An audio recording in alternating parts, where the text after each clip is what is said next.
नमस्कार. श्री बॅग्स आपल्यासाठी घेऊन येत आहे गणपतीचे बॅकड्रॉप्स. हे आपण फक्त गणपतीला नाही वापरले, समजा आपण पुढे पण त्याला कॅरी फॉरवर्ड करू शकतो. आपण दिवाळी दसरा वगैरे साठी सुद्धा हे वापरू शकतो. याच्यावर आपण फक्त स्वस्तिक दिलेलं आहे, आपण गणपती असा दिलेला नाहीये की स्पेसिफाय नाही केलंय.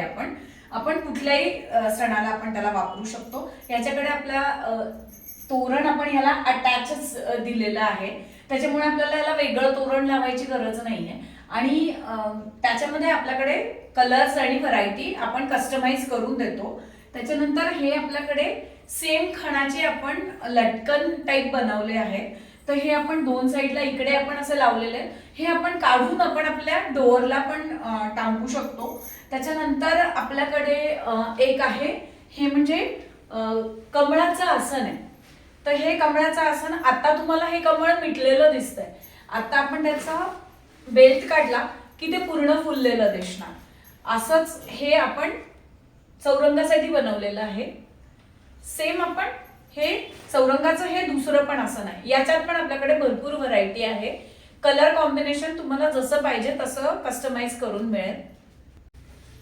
हे कमळाचं आसन आपण चौरंगावरती ठेवल्यानंतर आपण त्याचा मल्टिपल यूज करू शकतो. म्हणजे याच्यात हे बघा, ही एवढी आपण हा 8 ते 9 इंचाचा आपण सर्कल दिलेला आहे. याच्यात 8 ते 9 इंच बेस असलेली कुठलीही आपली मूर्ती बसू शकते, किंवा याच्यात आपण कलश पण ठेवू शकतो.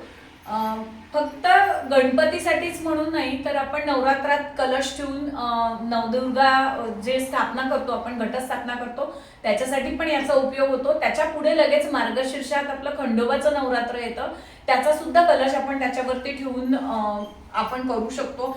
किंवा आपण सत्यनारायण पूजेसाठी पण त्याचा उपयोग करू शकतो. हा असा आपला मल्टिपल लोटस कमळ आसन आहे. हे कमळ आसन चौरंगाचं. त्याच्यानंतर हे आपलं खणाचं टिपिकल आसन आहे, ज्याच्यात आपण लेसने खूप डिटेलिंग केलेलं आहे. मल्टिपल लेसेस यूज केलेले आहे आपण त्याला डेकोरेट करण्यासाठी. 2 खणाचे कॉम्बिनेशन आपण त्याच्यासाठी घेतलेले आहेत. तर हे 18 बाय 18च्या चौरंगाला अगदी व्यवस्थित बसणारे आपले आसनं आहेत. त्याच्यानंतर आपल्याकडे हे समईसाठी आपण एक हे मल्टीपर्पज यूजचे राऊंड्स केलेले आहेत. तर याच्यात आपण कलश ठेवू शकतो, याच्यावर समई ठेवू शकतो, आपण याच्यावर दिवा ठेवू शकतो, किंवा आपण छोटी वाटीत प्रसाद केला तर तोही आपण याच्यात ठेवू शकतो. त्याच्यानंतर हे आपण 2 दिलेले आहेत. त्याच्यानंतर हे आपल्याकडे केळीचं पान आहे. आपण थोडं वेगळ्या व्हरायटीचं हे केळीचं पान यावेळेस बनवलं आहे, जे अगदी प्रॉपर केळीच्या पानासारखं पान दिसणारं पान आहे आपलं. त्याच्यात सोबत हे 2 पिंपळाच्या पानासारखे आपण पानं देतो आहोत, की हे पानं आपण छोट्या वाट्या ठेवण्यासाठी त्याचा यूज करू शकतो. म्हणजे 2 वाट्या आपण त्याच्यावर, किंवा 1 वाटी आणि 1 पेला आपण असं त्याच्यावरती ठेवू शकतो. किंवा निरांजन तुम्ही त्याच्यावर ठेवू शकता. निरांजन गरम होते बऱ्याचदा, तर खाली डिश जरी असली तरी गरम होते. ती जर आपण याच्यावर ठेवली तर आपल्याला तेवढी त्याची धग नाही लागत. तर श्री बॅग्स असे आपल्यासाठी अनेक छोटे मोठे प्रॉडक्ट्स घेऊन येत आहेत. येणाऱ्या सणवारासाठी आम्ही रेडी आहोत, तुम्ही पण रेडी राहा आमच्याकडून खरेदी करण्यासाठी. नमस्कार.